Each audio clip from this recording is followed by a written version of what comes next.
Yeah. Uh-huh. You know who it is? 3 gurus on the mic, no matter where you live. Turning up the volume, ignite the light. Curry, cheese, and Vegemite. We're bringing you the ads that'll ignite.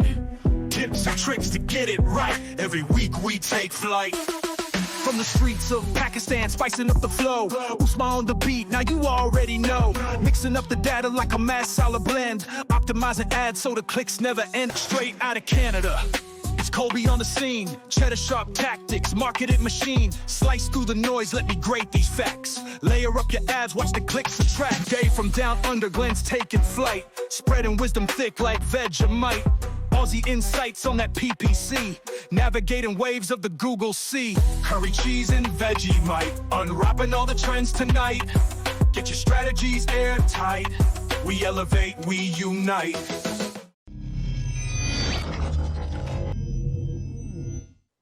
Big news in Google land about Department of Justice to break up Google.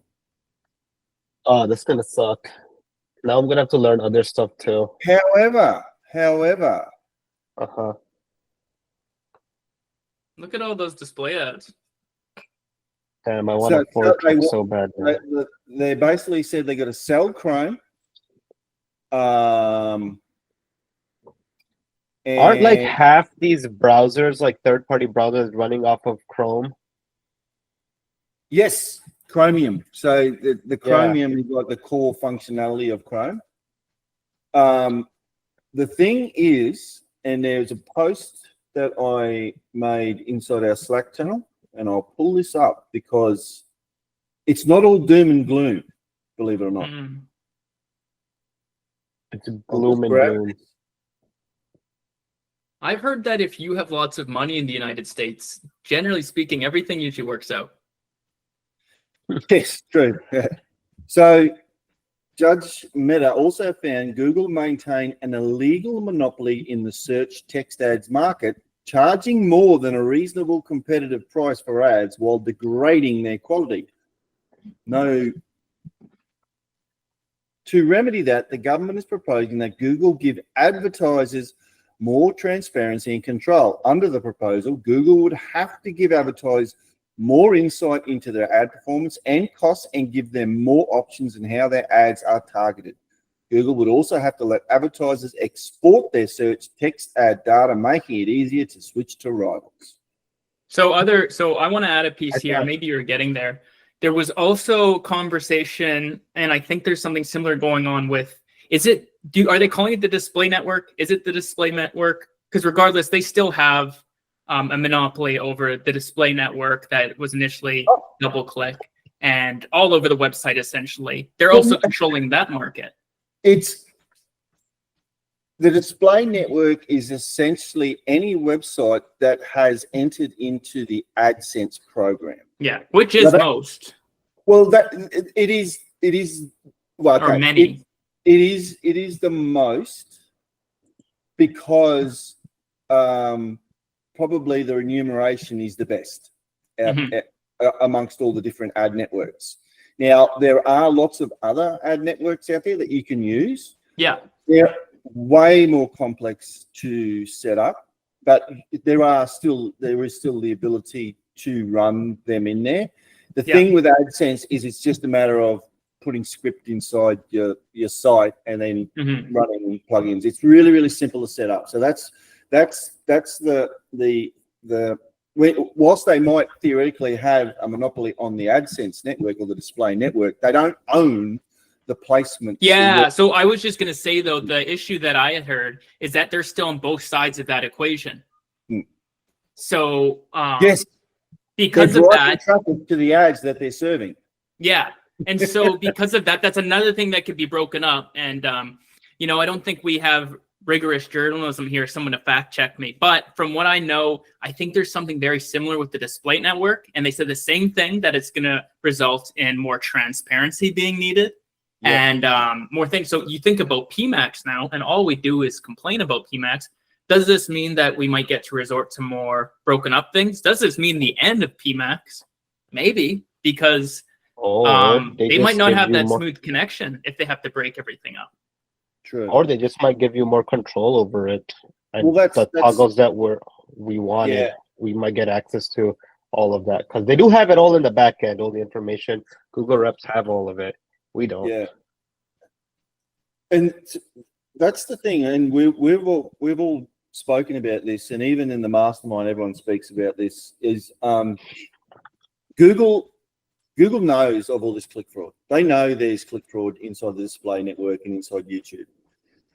And they don't particularly care. They give the impression that we are combating click fraud, but at the end of the day, they're still making money if it's illegal or You're not. saying that if you don't know about the specific script that can exclude apps, the fact that you have to go in and individually click two things. Yeah, so that's actually, we'll drop that in the link that we add whenever we're running display. We drop this exclude all apps inside there. So it's otherwise, if you're running in display or you're doing remarketing, your ads are just showing on mobile apps and tablets and things like that. Just going on to that too, and that's especially when we're looking at lead gen clients. We just don't use we just haven't been using Performance Max for lead gen because of that problem. Yeah. It's a rarity when someone says, "I've gotten it to work," and you're like, "Really?" Well, the only way that it can sort of be effective is if your lead gen form has like 50,000 steps, so that bots find it difficult to get to the end of the form submission. Like I've got a client that I'm running PMax lead gen on, and it's okay, but there's a tool that we've been testing, and I don't particularly want to give away how it works, but it's working quite well actually. And as you guys, I was talking with one of my clients. They are in an industry that is very, very competitive, and the clicks are very, very high, to the extent that their CPCs and search had gone up to like nearly $300 a click. Now, do you not want to give it away because you want to get an affiliate link and get some dollars in your bank account? Oh, okay. Well, the thing with the accusations. The thing.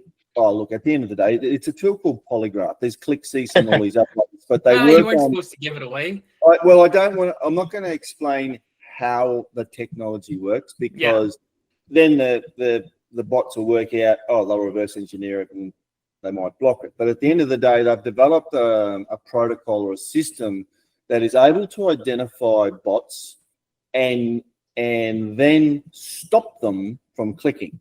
So the fraud detection tools that used to exist, still exist, like ClickCease, and can't remember any off the top of my head. I feel like ClickCease, it's just like ClickCease. You need to know ClickCease. That's like it. That's the only one people use. Yeah, essentially that use any other ones. I don't. It identifies an IP address and it goes, that IP is bad. We'll add that as a negative, and they use that in scripts and rules. The problem is most of these bots are using proxy farms and rotating proxy and IP addresses, so it's useless. And then you've got to make a submission towards the network that you're advertising, saying, I got all these fake clicks, and then you've got to hope that they give you a refund.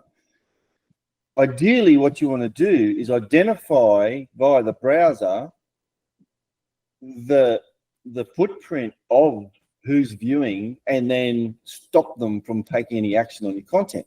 That way you're going to stop the click. So that's the holy grail of fraud detection. And if we can stop bots from making a click, we can stop bots from taking over the world. Yeah, that's it. And that is the Colby tidbit of the day. Thank you, Colby. Glenn says everything intelligent. I just got to get a few quips in there. 3 experts, 1 mic, and 1 million views, bringing you the news you can really use. From Pakistan to Canada to Aussie land, we connect the world with a master plan.